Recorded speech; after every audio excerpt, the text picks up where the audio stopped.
ආයිබෝවන් හැමෝටම ඔන්නද බලන්න යන්නේ බොහොම ප්‍රසිද්ධ මාධ්‍යවේදියෙකුට ගුවන් ගමනක් අතරතුර හමු වෙන. එයාගේ අනාගතේ පටිගත වෙලා තියෙන කැසට් පටයක් ගැන කතාවක්. වැඩි කතා නැතුව අපි යමු මූවි එකට.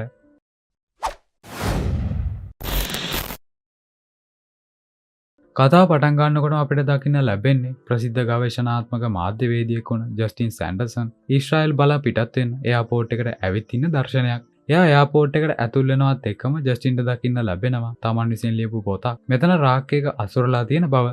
ජස්ටින් රාක්කය ගාවට ගෙහින් තමන් ගැනම නිහතමානී ආඩම්බරයකින් ඒ දිහා බලාගෙන ඉන්නකොට ජෝ කියන මගියා මෙයාව අඳුනගෙන එයා සමග කතා කරන්න පටන් ගන්නවා. පේන විදිහට ජෝ කියලා කියන්නේ ජස්ටින් ලියන පොත්වල හොඳ රසිකයෙක්. මේ නිසාම රාක්කයෙන් පොතක් අරගත්ත ජෝ ජස්ටින් ලවා පොතේ සමරු සටහනකුත් අරගෙනයි මෙතනින් පිට වෙලා යන්නේ. ඊළඟට තමන්ගේ නෝනට ජස්ටින් කෝල් එකක් ගන්නවා. නෝන නම් ජස්ටින් ඊශ්‍රායල් වලට යනවට පොඩ්ඩක්වත් කැමති නැහැ. නමුත් මේ වෙලාවේ ජස්ටින්ට මහා අමුතු දෙයක් නෝට් වෙනවා. ඒ මොකද්ද කියලා කියනවා නම් අද දවස ඔක්තෝබර් 15 ඒ වගේම ජස්ටින් යන්න ඉන්න ප්ලේන් එකේ අංකෙත් 10යි 15. මේ දෙක සාමාන්‍ය වුණත් ජස්ටින් යන්න හිටපු 9යි 30 යන ප්ලේන් එක 10යි 15ට පරක් වෙලා යන බව නිවේදනය කරනවත් එක්කම තමයි ජස්ටින්ට යම්කිසි අමුතු බව දැනෙන්න පටන් ගන්නෙ. ඒත් මේ ගැන වැඩි තැකීමක් නොකරපු ජස්ටින් තමන්ට අදාළ සීට් එකට යනකොට එයාට දකින්න ලැබෙනවා එයා ඉන්න තැනට එහා පැත්තේ ඉන්න කෙනාගේ පවුලේ අය තැන් දෙකකට වැටිලා ඉන්නවා කියලා. මේ හේතුව නිසා ඒ පවුලේ ළමයි කලබලෙන් ඉන්න බව දකින ජස්ටින් කරන්නේ පවුලේ අයට එක ළඟ ඉන්න කියලා ජස්ටින්ගේ සීට් එක එයාලට දීලා එයාලට වෙන්නුන අනිත් සීට් එකට යන එක. මෙහෙම යනකොට එයාට දැනගන්න පුළුවන් වෙනවා කලින් ඔහුට හමුණු ජෝ කියන මගියා යන්නේ මේ ප්ලේන් එකේමයි කියලා. ඉතින් ජස්ටින් තමන්ගේ අලුත් සීට් එකට ගිහින් නිවිසනසිල්ලේ තමන්ගේ ගමන යන්න කියලා ඉඳගත්තට පස්සේ එයාට මෙතන තිබිලා පුංචි ප්ලේයර් එකක් හොයාගන්න පුළුවන් වෙනවා. මේකත් එක්කම ඉයර්ෆෝන් එකකුත් තිබුණ නිසා ජස්ටින් කරන්නේ ප්ලේයර් එකේ තිබුණු රෙකෝඩ් ටික අහන්න පටන් ගන්න එක. මේ ප්ලේයර් එකේ ගොඩක් රෙකෝඩ් තිබුණත් ජස්ටින් අහන්න තෝරගන්නේ 10:15 ගුවන් යානයේ කේදනීය අභිරහස බවට සටහන් වෙලා තිබුණ රෙකෝඩ් එක. පොදුවේ කියන්නේ මේ රෙකෝඩ් එකේ මේ ප්ලේන් එක ගැන ඔක්කොම විස්තර කියවෙනවා. කොටිම කිව්වොත් මේ කතා කරන කෙනා හදිසියෙම ප්ලේන් එක යන වෙලාව වෙනස් වුණ එක පවා මෙතනදි කියනවා. ඒ වගේම මේ මොහොතේ ඇති වෙන වැස්ස ගැන පවා රෙකෝඩ් එක කරපු කෙනා කියනකොට ජස්ටින් ගොඩක් පුදුමයට පත් වෙනවා. මේත් එක්කම මේ රෙකෝඩ් එකේ කියනවා මේ ප්ලේන් එක හරියටම තව පැයකින් රේඩාර් වලින් අතුරුදහන් වෙලා ගිහින් ආය කාටවත්ම කවදාවත් සොයාගන්න බැරි වෙන්නම සදාටම අතුරුදහන් වෙලා යනවා කියලා. මුලින්ම මේක ගැන විශ්වාස නොකරත් මේක කියපු දේවල් ඔක්කොම සිදු වෙමින් තිබුණ නිසා මේ රෙකෝඩ් එක අනාගතය ගැන කියවන එකක් කියලා ජස්ටින්ට දැනෙන්න පටන් ගන්නවා. ඒ නිසා දිගින් දිගටම රෙකෝඩ් එක අහගෙන යනකොට ඒකේ කියවෙන විදිහට මේ ප්ලේන් එකේ පයිලට්ගේ නම වෙන්නේ ඩෝන.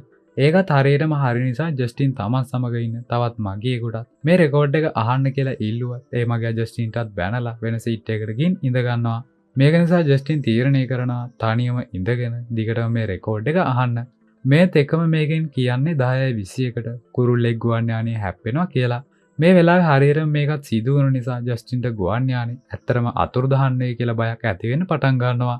එයා වොෂ්රූම් එකට ගිහින් මූණත් හොදගෙන ඊළඟට මොකද කරන්න කියලා කල්පනා කරන පටන් ගන්නකොට අවසානයේදී මේ ගැන පයිලට්ට දැනුම් දෙන්න තීරණය කරපු ජස්ටින් ආයෙමත් එයා හිටපු සීට් එකට ගිහින් ගුවන් සේවකයෙක්ට කතා කරලා එයාට කුරුල්ලේ ප්ලේන් එකේ වැදුන එකත් ඒ වෙලාවෙ ඉඳන් එන්ජිමේ නමුතු සද්දයක් එනවත් කියලා ඔහු කැප්ටන්ට කතා කරන්න ඕනේ කියලා කියනවා.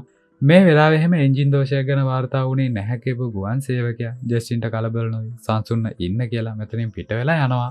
ඉතින් ජස්ටින් ආයමත් රෙකෝඩ් එකට සවන් දෙනකොට එයාට ඒක මාර්ගයෙන් 11:15ට ගුවන් යානය අතුරුදහන් වෙනවා කියලා දැනගන්න ලැබෙනවා.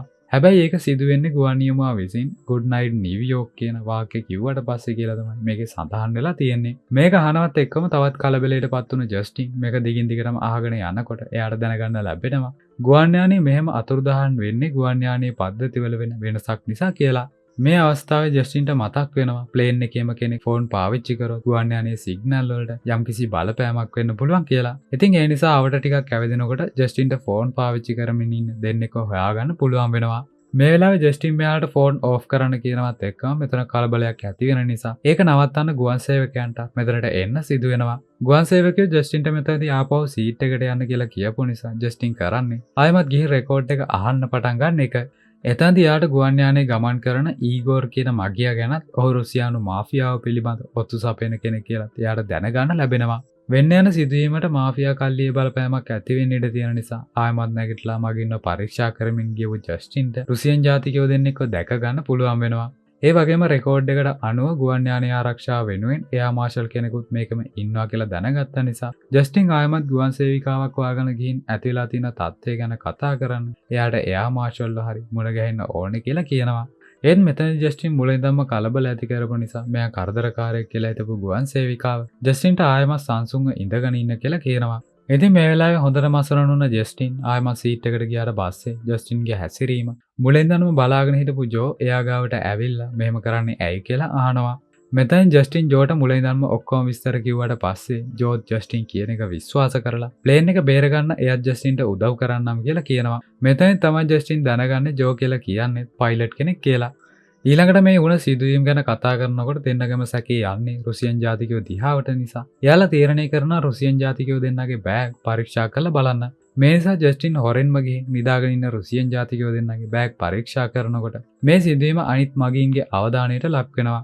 මේ වෙලාවේ අවාසනාවට ජස්ටින් අතින් වුණ අත්වැරද්දකින් බෑග් එකක් මෙයාලගේ ඇඟට වැටුණ නිසා ආයමත් ඔන්න ජස්ටින්ට රණ්ඩුවකට පැටලෙන්න සිදු වෙනවා. මේ අවස්ථාවේ හැමෝටම රුසියන් මාෆියා කතාව ජස්ටින් කියන නිසා ඊගොර් පාව මෙතනට එනවා වගේම අවසානයේදී පයිලට්ගේ මැදිහත් වීමෙන් එයාට තත්ත්වය සංසුන් කරන්න පුළුවන් වෙනවා. ඉතින් පයිලටුත් ඇවිත් අනවශ්‍ය කලබල ඇති නොකර ජස්ටින්ට ගිහින් වාඩි වෙන්න කියලා කියන නිසා එයා ආයමත් ගිහින් රෙකෝඩ් එක අහන්න පටන් ගන්නවා. මේ වෙලාවේ මේ රෙකෝඩ් එකෙන් කියවෙන්නේ ප්ලේන් එකේ අතුරුදහන් වීමට ජස්ටින් තමයි කෙලින්ම වග කියන්න ඕනේ කියලා. මේක අහනවා සමග හොඳටම කලබල වුණු ජස්ටින්ට රුසියන් ජාතිකයෝ දෙන්න සමගුණ රණ්ඩුවත් මේ රෙකෝඩ් එකේ කලින්ම සටහන් වෙලා තිබිලා තියෙනවා කියලා එයාට දැනගන්න ලැබෙනවා. ජස්ටින්ගේ හැසිරීම නිසා එයා සමග කතා කරන්න තීරණය කරපු පයිලට් ඩෝනර් ගුවන් සේවිකාවක් මාර්ගයෙන් ජස්ටින්ව ගෙන්ව ගන්නවා. ඊළඟට ජස්ටින්ගේ හැසිරීම ගැන එයා අහනකොට ජස්ටින් එයා දන්න ඔක්කොම විස්තර ඩෝනර්ට කියෙව්වා. එයා ජස්ටින් කියන එක විශ්වාස කරන්නේ නම් නැහැ. මෙයාලගේ තර්ක කිරීම දිගින් දිගටම යනකොට ජස්ටින් යාට ඇහුණ දේ මතක් වුණ නිසා ඩෝනර්ට කොහොම වෙලාවකවත් ගුඩ් නයිට් නිව්යෝක් කියන්න එපා කියලා කියනවා. ජස්ටින් මේ දේවල් කියනකොට ඩෝනර්ට නම් හිතෙන්නේ ජස්ටින්ට මානසික රෝගයක් තියෙනවා කියලා. ජස්ටින් ඇති කරපු කලබලය නිසා මගින් පවා කලබලයට පත් වෙනකොට එයා මාෂලුත් මෙතනට ඇවිත් ජස්ටින්ගෙන් ප්‍රශ්න කරන්න පටන් ගන්නවා. ඒ මොහොතේ පයිලට් කියපු දේවලුත් අහලා මගින්ව අනවශ්‍ය විදිහට කලබල කරලා යානය ඇතුලේ වෙනම බීතිකාවක් ඇති කරපු නිසා එයා මාෂල් විසින් ජස්ටින් මෙතනදී අත්අඩංගුවට ගන්නවා. ඕන්න දැන් එයා මාෂල් ගාවින්ම ජස්ටින්ව වාඩි කරවගත්තාට පස්සේ එයා කියනවා යානේ ගොඩ බැස්සුව ගමන්ම එයා ජස්ටින්ව මානසික වෛද්‍යවරයෙක්ට පෙන්වලා ප්‍රතිකාර දෙන්නම් කියලා. මේ අවස්ථාවේ ජස්ටින් ආයමත් එයාට ඇති පිස්සුවක් නැහැ කියලා එයා කියපුවට සාක්ෂි තියෙනවා කියලා. එයා මාෂල්ට රෙකෝඩ් එක අහන්න දෙන්න ගියත් ඒ වෙලාවෙම පයිලට් එයා මාෂල්ට එන්න කියන නිසා එයාට මේ රෙකෝඩ් එක අහන්න ලැබෙන්නේ නැහැ. එයා මාෂල් යනකල් බලාගෙන ඉඳපු ජෝ මේ වෙලාවේ ජස්ටින් ගාවට ඇවිත් ඊළඟට එයා මොකද කරන්න කියලා ජස්ටින්ගෙන් අහනවා. මේ අවස්ථාවේ ජෝ කියන්නේ ගුවන් නියමුවෙක් බව මතක් වුණ ජස්ටින් ජෝට කියනවා එයාට ගුවන් යානයේ පාලනය අරගෙන යානය අතුරුදහන් වෙන්න කලින්ම ආරක්ෂිත තැනකට ගොඩ බස්වන්න කියලා. ඒත් මේක කරන්න ජෝට ලේසි වෙන්නේ නම් නැහැ. මොකද නියම කුටියට ඇතුල් වෙන්න නම් වෙනම පාස්වර්ඩ් එකක් වුවමනා කරනවා. ටිකක් වෙලා ඒ ගැන කල්පනා කරපු ජස්ටින් කියනවා හැමදේම 10:15 වුණා නම් අනිවාර්යෙන් පාස්වර්ඩ් එකත් ඒක වෙන්න ඕනේ කියලා.